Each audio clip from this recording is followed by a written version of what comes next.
Hi, and welcome to Diamond Delight Edibles. My name is Liz, if this is the first time you stop by. And for the rest of you guys, welcome back. Thank you so much. So, somebody asked me a few weeks ago if I could do Nerds Ropes. And to be perfectly honest, had no idea what those were. So I Googled those little puppies and found out that they're a gummy candy covered in nerds. Woohoo! So off to my kitchen I went, little experiment, little tickety-boo, and look at, voila, I can make Nerds Ropes. So I'm going to bring this recipe to you. So without any more further babbling here, let's jump right into those ingredients, what we're going to need, and then let's get these guys made. Alright, so the ingredients that we're going to need for our nerd candies. So this recipe is basically my gummy candy recipe with the cooked syrup. And the reason that we're using the cooked syrup is it's going to help with those candies to stick better than just using the gelatin one. So with that said, you're going to need about 3 or 4 boxes of the large nerds, or about 7 or 8 of the small ones that are the 2 flavored ones. You're going to want 1 to 2 boxes of corn starch, and don't worry, you can reuse it. We just sift it out, and you can reuse it over and over, and it doesn't go bad, so not a problem. Plus, it's not expensive. You're going to want 2 boxes of the small gelatin, the 3 ounce or the 85 grams, 2 of those. Want 3 tablespoons of unflavored gelatin, or 3 packages of the Knox. A 1/4 teaspoon of canna butter, and we're going to melt this. A 1/2 cup of either canna syrup, corn syrup, or you can use inverted syrup if you don't like inverted sugar if you don't like corn syrup. And we're going to split that 1/4 in our gelatin part, 1/4 in our candy syrup. We're going to need a 1/2 cup of we're going to need a 1/2 cup of liquid. So I like to use the Kool-Aid Jammers or the Kool-Aid Waters. One, because it gives it extra flavor than just using water, and it's pretty much like using water, so you don't have to worry about things going bad. So these are great to use. So I'm going to use a 1/2 cup of this to bloom our gelatin, and a 1/2 cup for our mixture.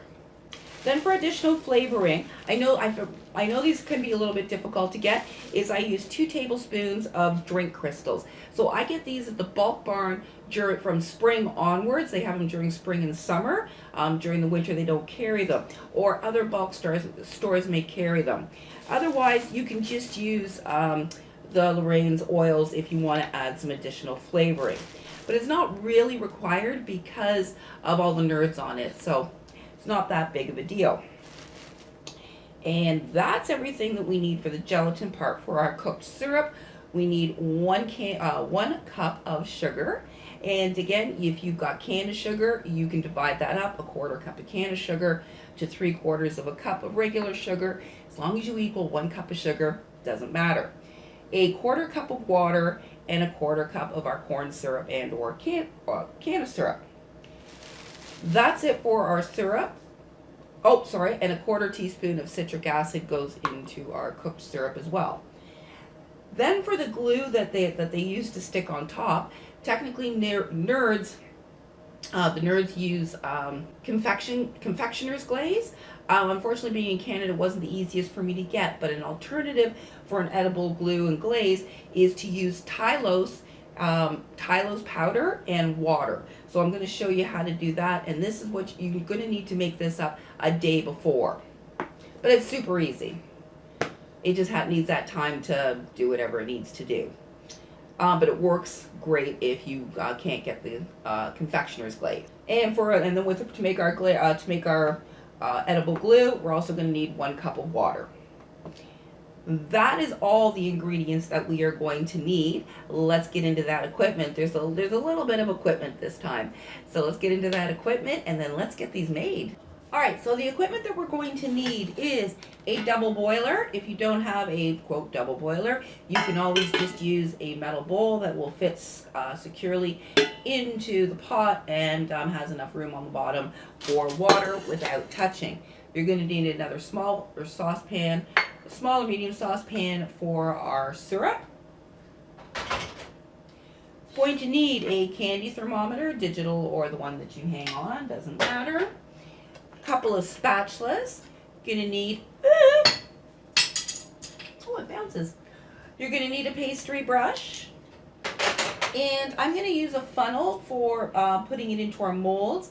You can get these candy funnels, or if your pot has the little spouts on it, that'll work as well. Or you can always put it into a measuring cup or something with a spout. Anything to make it easier to pour, because we gotta pour it into some skinny lines. Offset spatula is something to be able to smooth out our cornstarch. And you're going to want to get some dowels. So I got these at the dollar store in the craft section. They're 12-inch by just slightly under a 1/2-inch size dowel. So you want about 1/2-inch size dowel by about 12 inches. As I said, dollar store, craft stores usually have these pre-cut like so. Otherwise, you can just buy one of those really long ones and cut up your own. So we need, basically you want, if you can, have as many dowels as you want to make ropes. Now this recipe probably makes around 10 to 12. I'm only going to do part of that today, and the rest of the stuff I'm just going to make regular gummies. And I'll explain why when we get to making the molds. So you want a bunch of those dowels, a cookie sheet for doing them on, and you want to line it with parchment paper. Another pan that we can use to press down the cornstarch with, or something flat that's kind of heavy. A drying rack, and then another pan or something that you can use. We're going to put the Skittles in to cover them up later on once we get the glue on them. So it makes it easy if you got some kind of pan like that. So that's basically all our equipment. You know me, I always forget something. But let's jump right in and let's get these made. So if you end up using the Tylose powder as your glue, as your edible glue, what you're going to want to do is to bring 1 cup of water to a boil. Once it's come to a boil, turn the heat off, and then we're going to add in 3/4 of a teaspoon into our boiled water. You're going to whisk that around, and you're going to see it's going to lump up and it's not all going to dissolve. It takes about 15 to 20 minutes for it to fully dissolve. Alright, so my water's come to a boil. I'm going to turn off the heat. I'm just going to remove that. Oh, and remember that thing that I always tell you I forget? Yeah, it was the whisk. You want a whisk? So we're going to add in 3/4 of a teaspoon. These are 1/4 teaspoons. You want to kind of, sprinkle it around.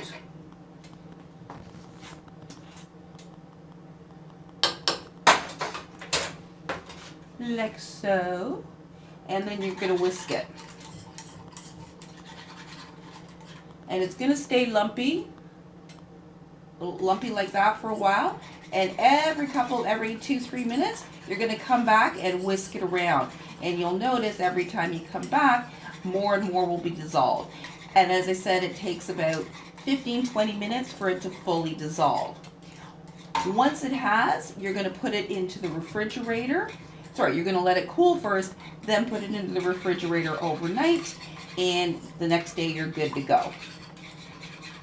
And it lasts for up to 6 months, so you can use this over and over, as well as for your any other projects, edible food projects that you have that you need glue for. So I said I'm just going to continue to do that, to stir that. I'll show you once it is clear. And next we're going to make up our starch molds. Alright, so here's my Tylose, my edible glue, all clear now and dissolved. So I'm just going to pour it into a jar. And once that's cool, I'm going to cover that up, put it in the fridge overnight. Alright, so now we're going to make our starch molds.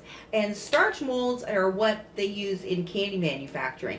So there's not a whole bunch of people on the line popping out silicone molds.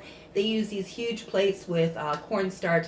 They stamp in the pattern, fill up the molds. Once they set, the plate opens, all the candies fall in a rack, all the cornstarch falls to the bottom, and they reuse it. So we're going to make our own makeshift version at home. So as I said, you need about 1 to 2 boxes, depending how large of a tray you're using, because you do want it almost the full thickness of your cookie sheet. You want to have a lip on that. So carefully pour it into your pan, and you want to do it on parchment paper because it's going to make it a lot easier when you need to put this back into the box, as well as to get it into sifting. And again, you want to be very careful, otherwise it's going to look like Scarface has come through your kitchen. This stuff, it gets messy. And again, you want to carefully move it. Use an offset spatula that works really well so that you can move it and spread it out around your pan evenly. So I'm just moving it around here so that it is all, trying to get it relatively all even so that our molds will all be about the same size. And you want to have enough room, as I said, to be able to make them a little bit deeper there, and you don't want to be going all the way to the bottom. So once you've got it relatively smoothed out, you know what I mean, man, that stuff's everywhere. So what we're going to want to do is to take another little piece of parchment paper, and you want it to be able to fit over top. This way, hopefully, it doesn't all stick to our pan. Just place it down on top, and then use your pan to press down. Don't press down too firmly, but a little bit just to get that compressed. And the parchment will stop the cornstarch from sticking to the bottom of your pan, and defeating the purpose of trying to make a flat surface. We'll carefully pick this up. Ta-da! So we're good like that there. So now you want to take your dowels, and that's why I said you want to try and have as many as you're going to make, because we're going to press it down. So you take your dowel and you press one down and rock it back and forth so that it makes a little bit of a wider crevice here, so it makes a little bit wider of a trench, and then just leave it. And then use your next one, just go over a little bit, about half an inch or an inch. And again, you're going to do the same thing. Gently press in and work it down. So the reason I was saying you want to use multiple dowels is if I go and I take this out, if I took it out and push the next one in, it pushes some of the cornstarch into the one that we just made. So the multiple dowels will help you from avoiding that problem. So I'm just going to pull the camera in over top here so you can actually see it up close. Alright, so as I said, you just go over a little bit here from the other one, about an inch is good, and just gently roll it into place.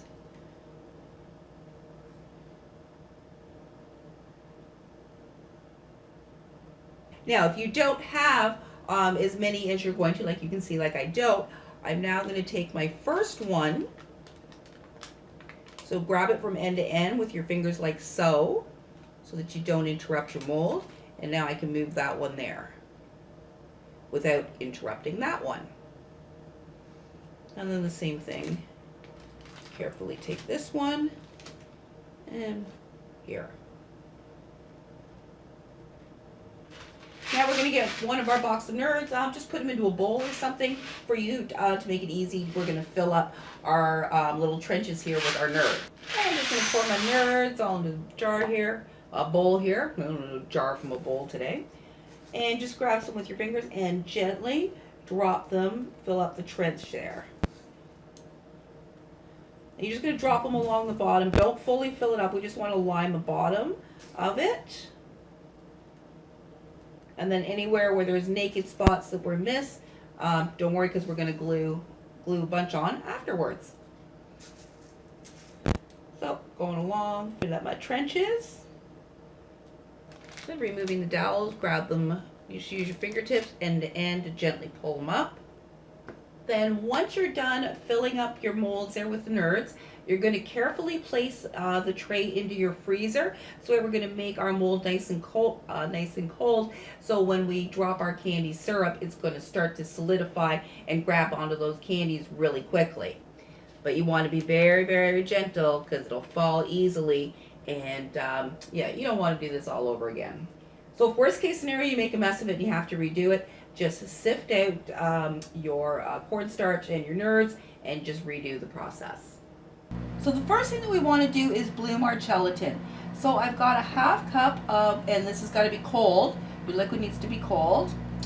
Half cup of our, I use the Kool-Aid jammer, and then you're going to sprinkle evenly on your gelatin all over the top. And this is to prevent clumping. And then you want to mix it in until it's all dissolved. And while you're mixing, it'll start to bloom, and it should already automatically kind of go to the texture of applesauce. If it doesn't, your gelatin is not very good. It's lost its gel. So you either want to add a little more or get new stuff. So we're just going to set that off aside until we need it. So it needs about at least 5-10 minutes to bloom. So the next step is going to be our gelatin side that we're going to do. You're going to turn your heat on to medium-low. You're going to boil a half a cup of your liquid. So I used a half a cup of the Kool-Aid water. Pour that in, and you're going to stir to dissolve your Jell-O. And then just note, for your double boiler, don't forget to put your water in, and also your water should never touch the bottom of your pot. So as I said, you're just going to stir this up until that starts to dissolve. And if you're using flavor drink crystals, this is where I'll add it in as well, so it can dissolve at the same time. I add about 2 tablespoons. As I said, if not, you can use the Lorann's oil, and you add that more at the end. So we just stir this until it's all dissolved, or until it starts to dissolve, and then I'm going to add in our corn syrup and our citric acid. So now that my syrup is the sugars in that have mostly melted, I'm going to add in a 1/4 cup of my Canna syrup, or as I said, you could use corn syrup or inverted sugar, and a 1/4 teaspoon of citric acid. And the citric acid and the syrup, they are both for preventing crystallization. Well, the Canna syrup's to add a little extra, but regularly corn syrup or the inverted sugar is to help prevent crystallization. So again, I'm going to mix that.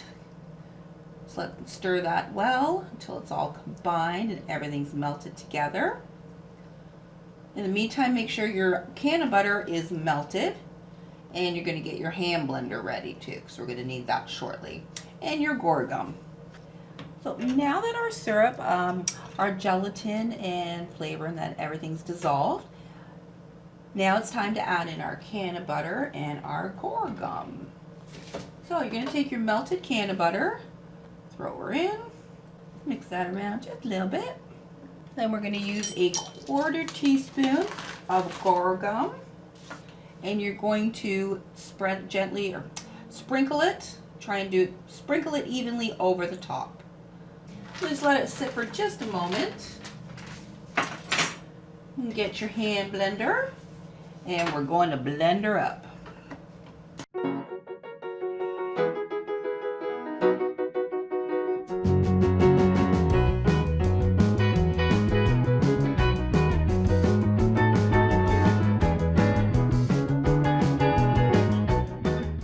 So you're going to let that blend that up for probably about 2 minutes. You want to make sure it's really well emulsified.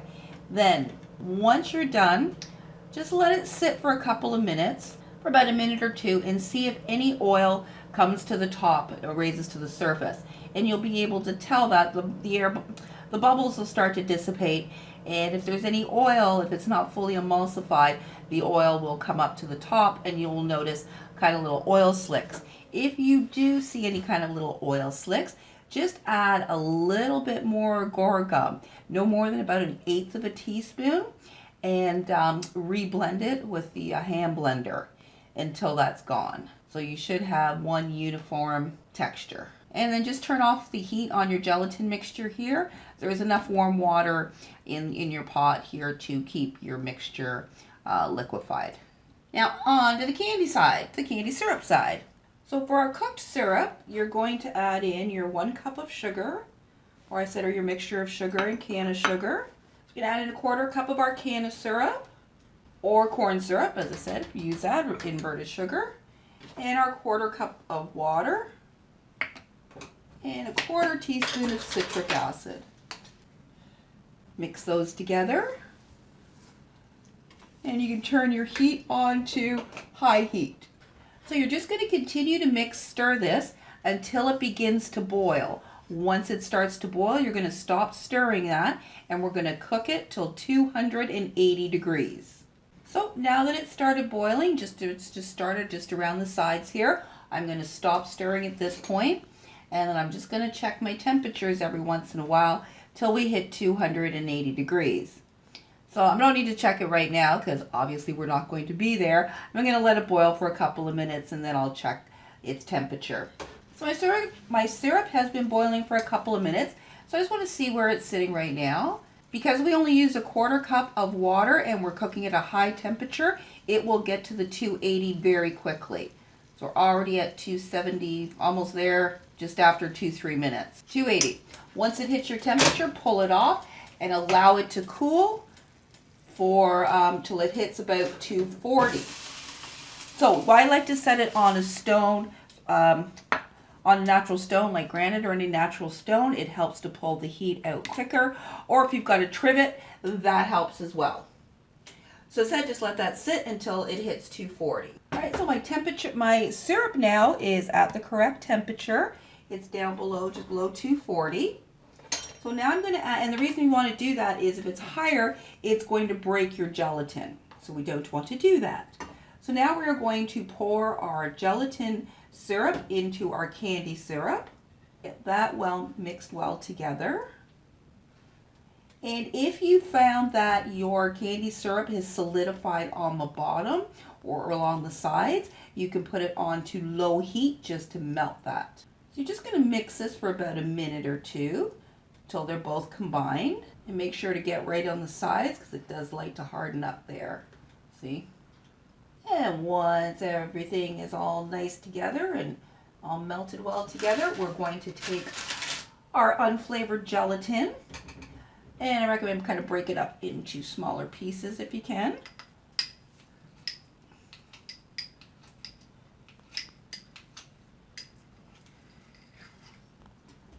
And plop her in there. See, this way again, your syrup is not going to be too hot to break your gelatin. And this way we get the gelatin all through everything. Kind of binds both of those together. So you're just going to gently stir that until the gelatin is completely melted. So now here's a way that you can kind of give a kind of little pre-test to know if your syrup is going to gel up well. Because on gummies we're okay because we can always remelt those. But these are a little harder having all the nerds stuck to them. So we want to get it right the first time. So just take your syrup, take your spoon, and allow it to drip off. If it starts to solidify in midstream, like it'll start to solidify and gel right up while it's dripping, you're good to go. If it continues to drip like mine is, it's going to need more gelatin. So what I'm going to do to make sure that that's going to work is I'm going to add another tablespoon of Bloom's gelatin. So I'm just going to go Bloom another tablespoon of gelatin in a 1/4 cup of liquid. Let that bloom and then add that in, and that will take care of that problem there. All right, so I added 1 tablespoon of unflavored gelatin to a 1/4 cup of my Kool-Aid water, and I bloomed that for about 5 minutes and added it in.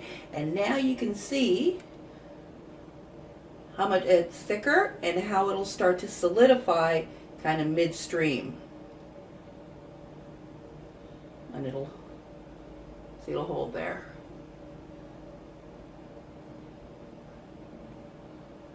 And that's how that's a kind of a quick test for you to be able to see if it's going to gel up correctly in your molds before you actually cast them.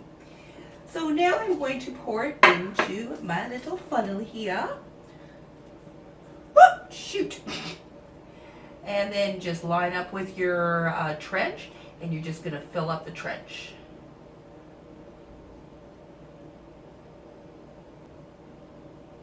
I have to say, this funnel makes it really, really easy. A lot easier than trying to free pour it.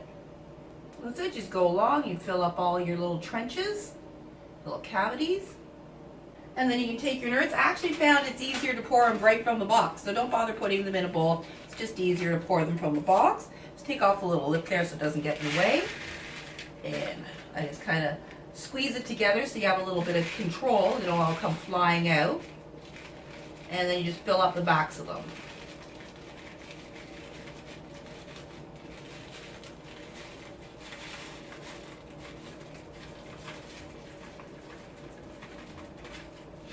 And you just want to be gentle with it.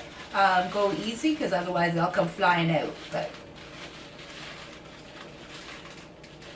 And don't worry about all the excess that goes off into the cornstarch there. We're going to sift the cornstarch when we're done, and we'll be able to retrieve all those. I just give it a very, very gentle pat. You don't want, like, literally just feather touch it down. There you go. So we've got our ropes like that. So you're going to put them into the fridge for them to set up. Anywhere from about a half hour to 2 hours it can take for your gelatin to set. Now that our candies are set, you're just going to take them out of the starch mold here and just lay them onto a parched line drying rack. Parched line paper drying rack. And you're going to set those out to dry overnight. And I'm putting my top side is good with the amount of candies and stuff that are on it. So I lay them with the starch side up, and that's the main side that I'm going to add any additional candies to that I need to. That's it. So I'm going to let those, as I said, stay out overnight for them to dry before we apply our glaze. Alright, so now while your candies are setting, so you don't want to waste all that cornstarch and all those nerds that are stuck in there. So you grab your cornstarch with your parchment paper and just pull it up like so. Take a strainer. Take a strainer and just pour it in. A little neater than that.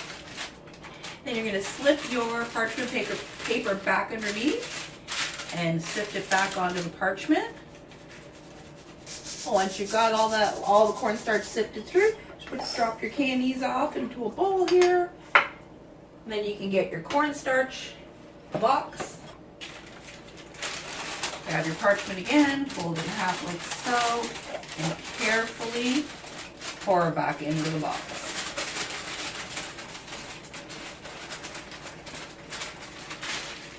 And ta-da! You've recouped most of it.